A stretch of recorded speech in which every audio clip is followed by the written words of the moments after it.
everyone. I welcome you to CEC lecture series. I'm Nupur Chawla, teaching English literature at Maitri College, Delhi University. Today's lecture is titled Henry Louis Vivan Derozio, the Indian English Poet. And this lecture is part of the ongoing series on Indian English literature and Indian English literature in translation. So you see in the last few lectures we've talked about the two genres of writing, that is Indian writing in English and Indian writing in English in translation. And we've been discussing different poets, short story writers, fiction writers through our lectures. And likewise, today in discussion is a very important Indian English poet, Derozio. I'm sure a lot of you would have also heard of him, who are familiar with the Indian literature.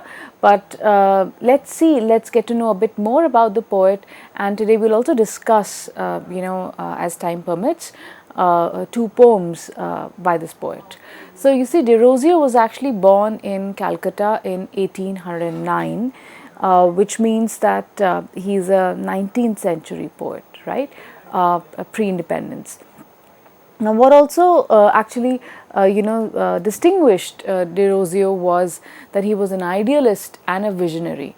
Now, those of us who are familiar with the literature of the times, particularly that was written, before independence or in the years leading up to independence, and even slightly before, we know that how literature had a very clear purpose back then.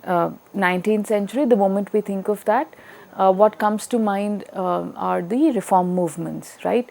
So this was the time when different princely states, because of course we cannot call it India yet, but different princely states that were later then to make India were witnessing reform movements where a lot of thinkers were, such as Raja Ram Mohan Roy and certain others. They were dealing with different issues that were pertinent to the society of the time, various dogmas that were taking humanity down. They very fiercely contended them, with the spirit of secularism and humanism. So you see questions such as sati, questions such as widow remarriage, questions such as education for women. All of these became important questions that were taken up by different visionaries, thinkers at this point of time. So you see, it's in this atmosphere that we notice Derozio writing.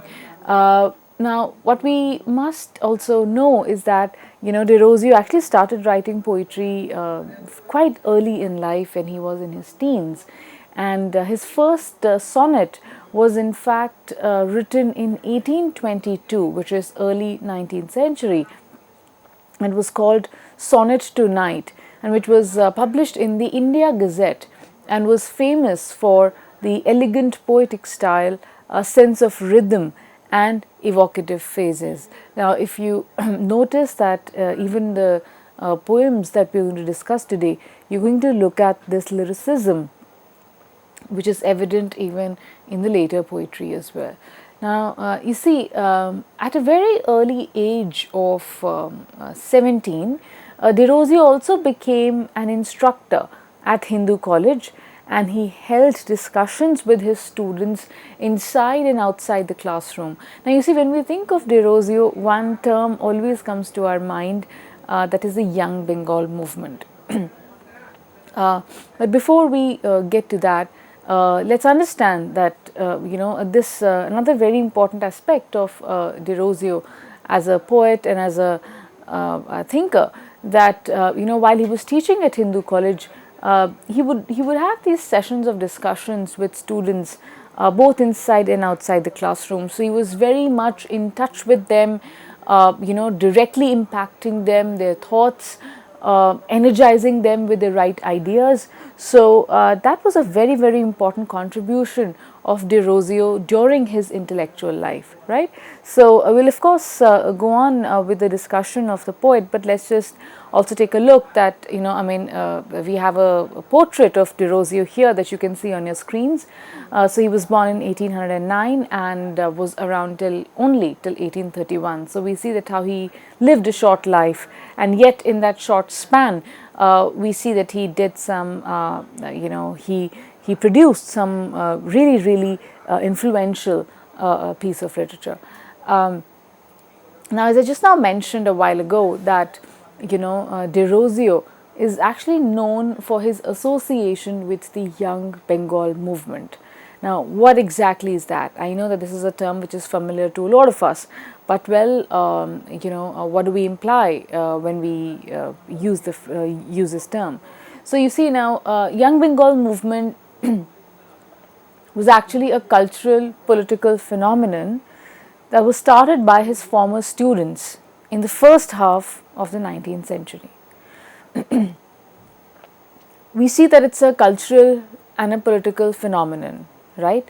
And most importantly, it was started by the former students of Derozio, and that's why the word Young Bengal, right?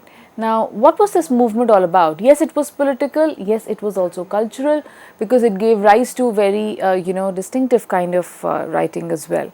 So, what is it that had defined, the ethos of this movement? Now, you see, we see that how Derozio was throughout a carrier of modern values of justice, freedom, equality, right? And he was also deeply influenced by the English Romantic poets. So for a poet that was, who was driven by these values, justice, freedom, equality, automatically, these values would also be inculcated in his students, who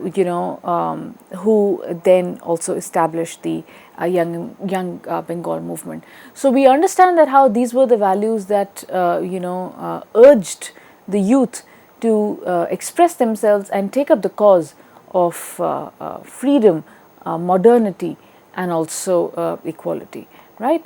Now, you see, what's also important for us to understand about Derozio, as I also mentioned in the beginning of the lecture, that there's a particular context that he's part of, which is 19th century.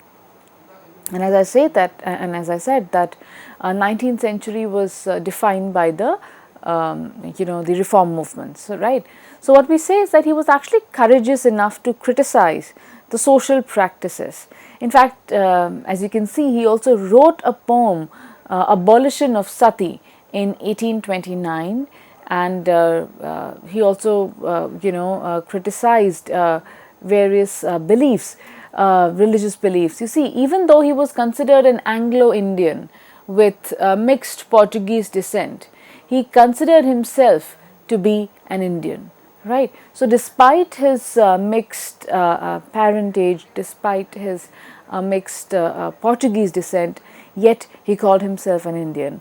And his poem, which was titled "To India, My Native Land," testifies to this fact, that how he considered himself a native of this country, right? So we've established some important points about Derozio's social and intellectual history. So let's very quickly go over them once before we move on to discussing one of the poems by the poet. So the first thing we said is that he is a 19th century poet who was driven by the modern values of equality, freedom, justice, etc. Next, we also said that how he started writing very early in life, when he was just a teenager, and that's when his first poem also appeared in the India Gazette. Thereafter, we said that at a very young age of 17, he joined Hindu College, and during his stint over there with at teaching, we noticed his closeness with young minds, with students, and how he was really influential in that regard. And he was respected for his views by the youngsters. And thereafter, this kind of an influence actually gave rise to an entire political cultural movement, which we called as the Young Bengal movement, right? And the last thing that we said about the poet was that how he was also very much embedded in the culture of the times, in the intellectual atmosphere particularly of the times of 19th century, which was driven by reform, and thereby he also wrote this poem called Abolition of Sati in 1829, right. So, this is what I would say situates Derozio as the early 19th century poet, right. Now, having done that, let us now move to the discussion of one of his very famous poems that is called Freedom to Slave, which was written in 1827, right. Now, there is a very interesting I would say preface, and there is a quote by Campbell with which the poem actually begins, and it's and here it goes. It says, "And as the slave departs, the man returns," unquote. So, very interestingly, discussing the end of slavery, hinting at the end of slavery, and the moment slavery ends, he says that the man returns, which means that slavery, which is the a pinnacle of dehumanization, where an individual stands dehumanized, is actually undone, and once that happens, the individual, the man, the human behind the slave actually returns. So, we understand that how this poem then therefore is going to champion certain values as are hinted at in this opening quote by Campbell. But let us quickly go over certain paragraphs, certain stanzas of this poem and see what is Derozio trying to say here. And I will read the first stanza for you. He says, "How felt he when he first was told a slave he ceased to be? How proudly beat his heart when first he knew that he was free. The noblest feelings of the soul to glow at once began. He knelt no more. His thoughts were raised. He felt himself a man."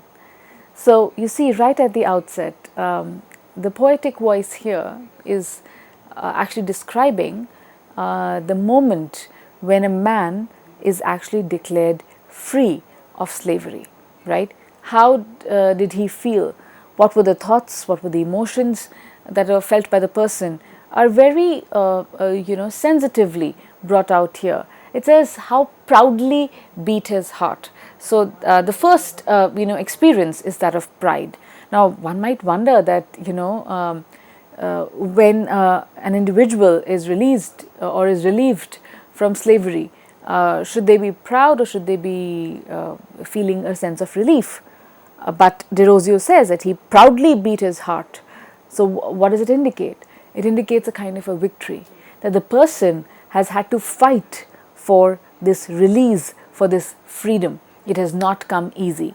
So, we notice that a sense of heroism is actually highlighted right at the outset, inspiring a lot of people to break the chains that might be binding them, right? And thereafter, it says that the noblest feelings of the soul to glow at once began. So, he was not just transformed emotionally, but even you see there is a very enhanced spiritual sense of the poem as well. By spiritual we do not mean transcendental, etc., but by that we mean that there is a appeal to the soul, to the man and the soul, right. So, it says that and what were the noblest feelings of the soul? Derozio says he knelt no more, which means that the person now who was free no longer felt the need to kneel in front of anyone. Kneel, submit, to accept somebody as their superior, right? All of that was now irrelevant. He says his thoughts were raised, he felt himself a man. Again, two very important lines here. His thoughts were raised. So you see, it wasn't just a mechanical end to slavery, not just a structural end to the system, but instead the deliverance of this individual from slavery actually also spells an emancipation in his thoughts and ideas too. That's why he says that his thoughts were raised. So you see, it's very important for us to therefore ask, and I'm sure that by now this question would have popped up in the minds of quite a lot of you out there, that what kind of slavery is this? Did India ever witness slavery? We know that how slavery was a practice very, very popular in America. But what kind of slavery is Derozio talking about? Well, one may say that, slavery of any kind, because society of that time, all the traditional practices which took away, the dignity of human being would all be called as, agents of slavery, right? Be it the practice of sati, be the practice of actually relegating widows to the margins of society, or for that matter, any kind of a dogmatism. All these were the clutches that were actually holding tight onto the people of the time. And perhaps, Derozio is talking about freedom from such a slavery to ideas and practices which no longer serve the cause of humanity, right? So actually, that's where the beauty of a poem lies, that it opens so many avenues for reading and interpretation. But importantly here, once again, I will highlight that how the poet is trying to discuss here not a mere liberation from the institution, but he's highlighting what led to this moment of freedom. It was defined by a sense of struggle, and which resulted in pride in the free individual now. Pride because he has won something that was rightfully his. And second, now there's no longer submission. As he says, he knelt no more. Third, his thoughts were raised, which means that he was emancipated, right? His thought process became more liberal, became more open, became more accepting, right? And so perhaps that's another kind of slavery that that the individual was emancipated from. And the next sentence, which says he felt himself a man. So a very, very a sharp comment on just the idea of slavery, right? Anything which brings you into bondage actually is hitting out at your humanity. So as if the poet is trying to say that to be human is to be free, right? So this is a very interesting observation that we come across in the poem. Now let's look at the further stanzas ahead. He says, he looked above, the breath of heaven around him freshly blew. He smiled exultingly to see the wild birds as they flew. He looked upon the running stream that beneath him rolled away, then thought on winds and birds and floods, and cried, I'm free as they. Now this stanza is somewhat straightforward. Here the poet is actually comparing the freedom of the individual with the freedom of nature. How nature is free. It's a symbol of freedom, right? The wind blows whichever direction it wishes to. The birds fly whenever and wherever they want. The stream in the river, it takes the direction, it decides its speed, right? So all of that is seen in nature, which is a sense of freedom. So it says that now, having attained a similar, freedom, the individual directly, identifies with these elements of nature and says, "I'm free as they." Next stanza. O freedom, there is something dear even in thy very name, that lights the altar of the soul with everlasting flame. Success attend the patriot's sword that is unsheathed for thee, and glory to the breast that bleeds, bleeds nobly to be free. Blessed be the generous hand that breaks the chain a tyrant gave, and feeling for degraded man gives freedom to the slave. Now, here in the third part of the poem, we see that how freedom is personified, right? It says that there is something, the poetic voice is addressing freedom as if it is another individual that is being talked to. So it says that there is something dear even in thy name. So just the name, just the sound of the word freedom, is liberating, and that's what the poet is trying to say. It says that it lights the altar of the soul with everlasting flame. Now, again, what flame is it? How is the soul, aglow? Well, one may argue that soul is aglow with wisdom. Soul is aglow with, some kind of a realization that is essential to human existence. So it says that the moment we get freedom, the soul also, lights up with an everlasting flame. Success attend the patriot's sword that is unsheathed for thee. Now, again, here what is being highlighted and what is being hailed is the courage, is the struggle behind this freedom. So it says that may success attend the patriot's sword. So the sword which actually fought for freedom, may it always succeed, right? That is unsheathed for thee. Now you see, it can be freedom of any kind, right? And then it says, and glory to the breast that bleeds. So it's not only talking about the means used to attain freedom, but also the agents who sacrifice their lives for the cause of freedom. It says, glory be to those people, right, who bleed nobly to be free. Blessed be the generous hand that breaks a chain, that breaks the chain a tyrant gave, and feeling for degraded man gives freedom to the slave. Now, and at last it says that the person who actually breaks the chain that was given by the tyrant, may that generous hand be blessed, right? Now once again, here tyrant can be symbolic, chains can be symbolic. In fact, freedom also is symbolic. Freedom in what context, right? It can be a freedom along the lines of gender. It can be freedom along the lines of,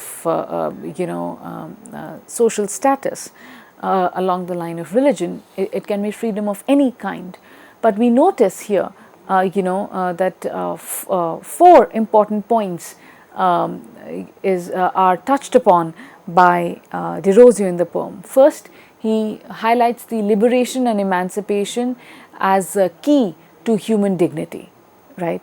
That's emphasized, and I'm sure that you're able to connect with what we also discussed in the beginning of the lecture, that he's a great humanist, right? So he's talking about liberation and emancipation and connecting them directly to human dignity and showing them as important to human dignity. He also talks about, therefore, through the poem, restoration of selfhood, right? That selfhood of an individual is what defines who they are, and once they are free, that selfhood is restored. Third, he also discusses nature as a symbol of freedom. Remember, we talked about how the slave identifies with different elements of nature once he attains freedom. And last, we notice the idea of humanism and the young Bengal spirit that is very, very clearly evident here because of the idea of equality, the idea of freedom, the idea of justice, which have come to define the central thought in this poem, Freedom to Slave. Right? Now, I hope that with this little discussion of the first poem, you now have an idea about Derozio the poet. In the next part of the lecture, we will take up yet another poem by the poet and discuss that at length. Thank you.